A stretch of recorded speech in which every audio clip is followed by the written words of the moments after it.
Egypt dispatches its 82nd Zaid al-Izza from Egypt to Gaza convoy to the Gaza Strip.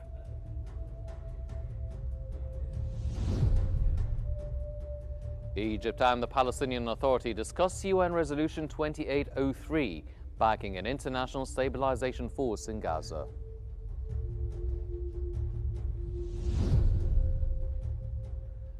And Egypt's economy expands 5.3% in the first quarter of the fiscal year 2025-2026, marking its fastest quarterly growth in over 3 years.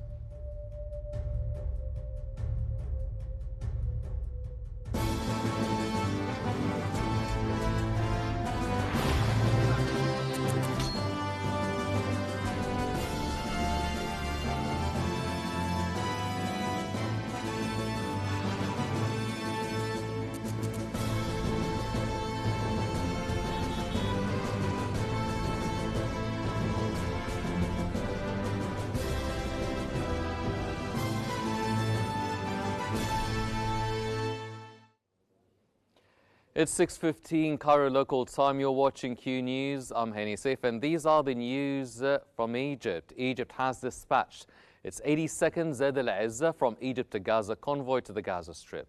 The convoy carries around 260,000 food baskets, more than 50,000 blankets, 76,000 winter clothing items, over 700 mattresses, and approximately 15,400 tents to support civilians amid worsening winter conditions. The convoy also includes over 2,500 tons of flour, more than 3,300 tons of medical and relief supplies, and 1,150 tons of petroleum products.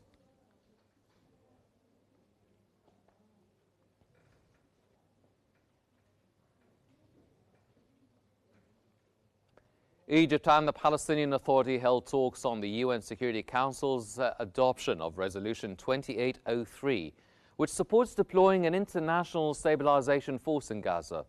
In a phone call, Egyptian Foreign Minister Badr Abdulati and Palestinian Vice President Hussein al-Sheikh stressed that any security arrangements should be temporary and transitional, paving the way for full Palestinian Authority governance and ensuring geographic contiguity between the West Bank and Gaza. Abdulati reaffirmed Egypt's commitment to maintaining the ceasefire, allowing unimpeded humanitarian aid and advancing a political process based on international references and the two-state solution.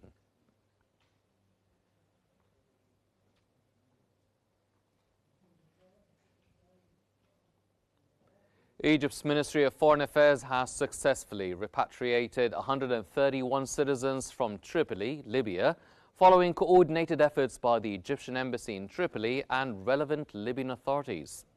The return flight was received by Ambassador Heded Abdeltawab Al-Guhari, Assistant Minister for Consular Affairs. Since the start of the year, the ministry has facilitated the return of over 1,100 Egyptians from western Libya and more than 1,500 from eastern regions, including Benghazi.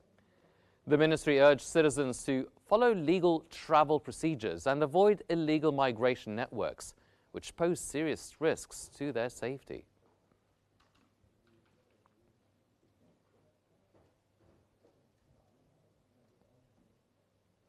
Egypt Air will start direct flights between Alexandria and Libya's Benghazi on December 3rd, operating twice weekly on Wednesday and Saturdays with B737-800 aircraft.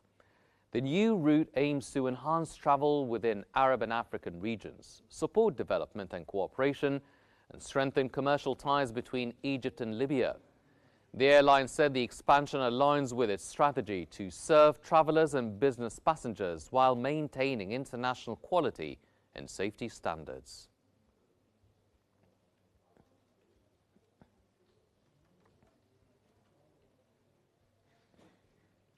Prime Minister Mustafa Madbouli has highlighted Egypt's Upper Egypt Local Development Programme as a national model for administrative reform and community empowerment. Speaking at the Local Administration Reform and Empowerment Forum in the new administrative capital, Madbouli said the program reflects President Abdel Fattah el-Sisi's vision to rebuild both people and places, improve public services, create jobs and strengthen local governance. Launched in 2018 in 2 governorates, ULDP has expanded to 4 with support from the World Bank and international partners, and now serves as a pioneering example of sustainable, inclusive development in Egypt.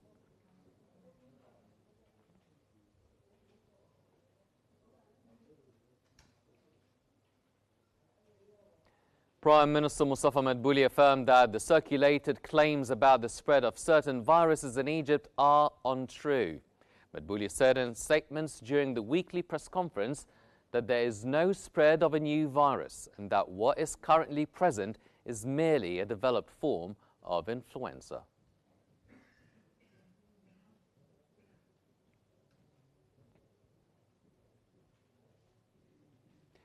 Egypt's Minister of Industry and Transport, Kamil El-Wazir, has met with 23 local bus and vehicle component manufacturers to review domestic production and advance the National Car Localization Program.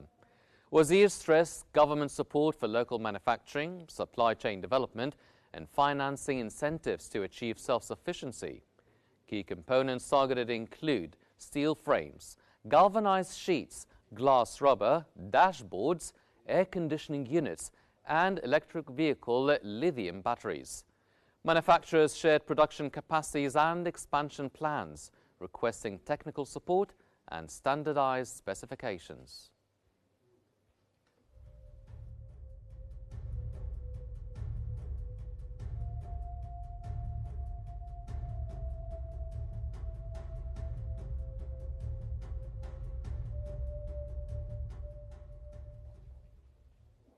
The economic news, Prime Minister Mustafa Madbouli said that the Italian company Eni has announced additional investments in the Egyptian market, totaling $8 billion over the next 5 years. He added during a press conference at the cabinet headquarters that Egyptian exports have increased by 19%, noting that regarding the automotive industry, Al-Nasr Automotive Company has achieved profits for the first time after years of losses.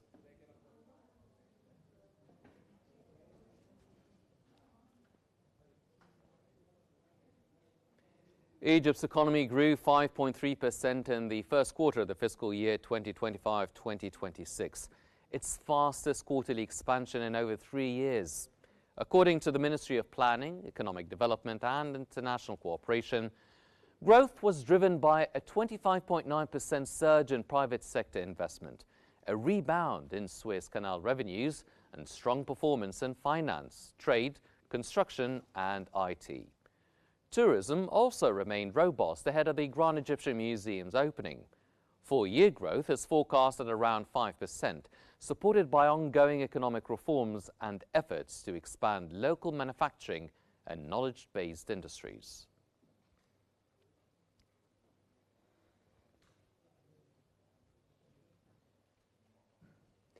Egypt will host a $1 billion phosphate chemicals complex after Chinese industrial giant CGAN partnered with Swedish Industrial Development in a Sukhna industrial zone. Spanning 905,000 square meters, the project will be implemented on 3 phases. Phase 1, launching in 2026 with commercial operations in 2028, will produce phosphoric acid, DAP, and TSP fertilizers with annual capacities of 300,000 tons each, targeting export markets in South Asia, the Middle East, Africa and South America. Phase 2, slated from 2029 to 2031, will expand into high-purity phosphate chemicals, including purified phosphoric acid and monopotassium phosphate, produced in the Middle East for the first time. Phase 3, from 2032 to 2034, will focus on new energy materials for electric vehicle batteries, including lithium iron phosphate and lithium dihydrogen phosphate.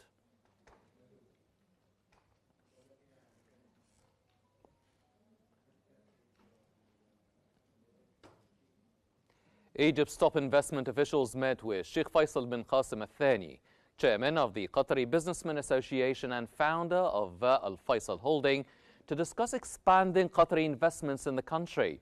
The delegation, including the CEO of Artec, a subsidiary of Al Faisal Holding, was welcomed by Hussam Heber, CEO of the General Authority for Investment and Free Zones, and Gheda Noor, Assistant Minister of Investment and Foreign Trade.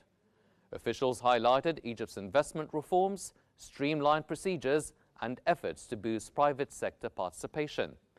Sheikh Faisal expressed interest in growing the group's presence in Egypt, and both sides agreed to continue cooperation through information sharing, follow-up meetings, and site visits.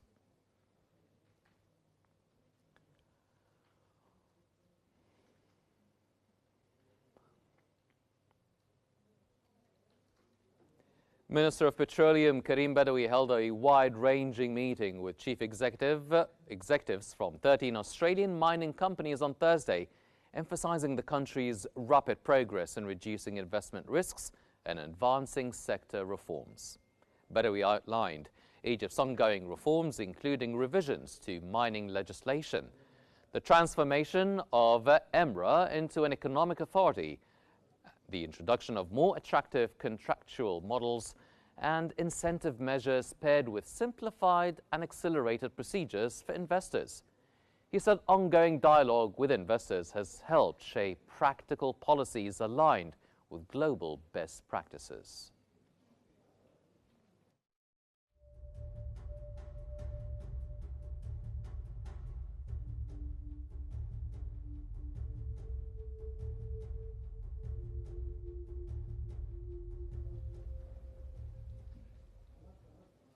Egyptian Prime Minister Mustafa Madbouli has met with Mu Hong, Vice Chairman of China's CPPCC, to strengthen bilateral relations and economic cooperation. Hong highlighted Egypt's 70-year diplomatic ties with China, reaffirmed support for the One China principle, and praised Beijing's backing of Egypt's water security. Madbouli noted Chinese firms' participation in major projects, including the new administrative capital, Al Alamein Towers, the light electrical train, and Tidea industrial zone, and encouraged investments in renewable energy, EVs, electronics, and home appliances. Mu Hong reiterated China's commitment to deepening trade, investment, and infrastructure cooperation, aligning the Belt and Road Initiative with Egypt's Vision 2030.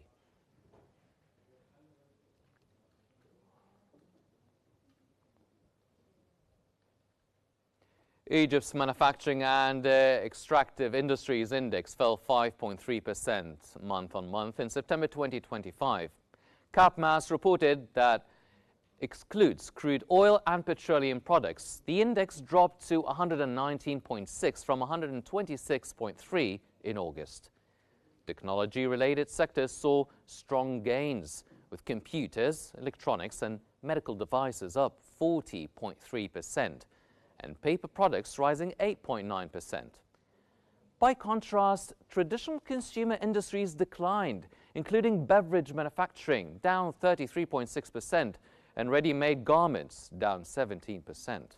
CAPMAS noted the index now uses 2012-2013 as the base year and incorporates the monthly producer price index.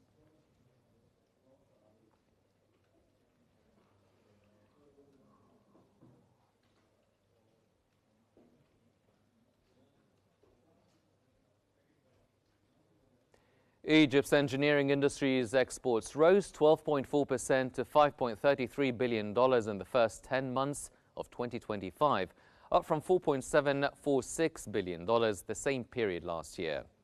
According to the Engineering Export Council of Egypt, October alone saw a 17.7% increase to $591 million, fueled by strong demand in Europe, Asia, the Arab region, and Africa. EECE chairperson Sharif Sayed highlighted that electrical and electronic industries led the growth with a 35.3% rise, followed by machinery and equipment at 22.2%, transportation at 15.3%, auto parts at 11.6%, home appliances at 9.4%, and cables at 2.9%.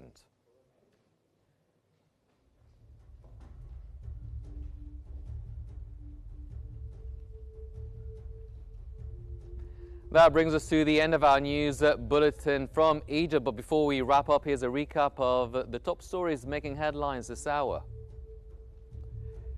Egypt dispatches its 82nd Stabilization from Egypt to Gaza convoy to the Gaza Strip.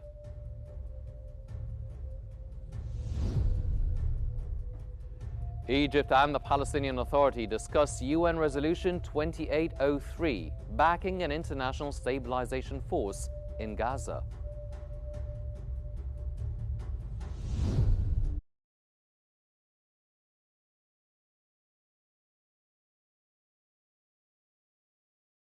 '26, marking its fastest quarterly growth in over 3 years.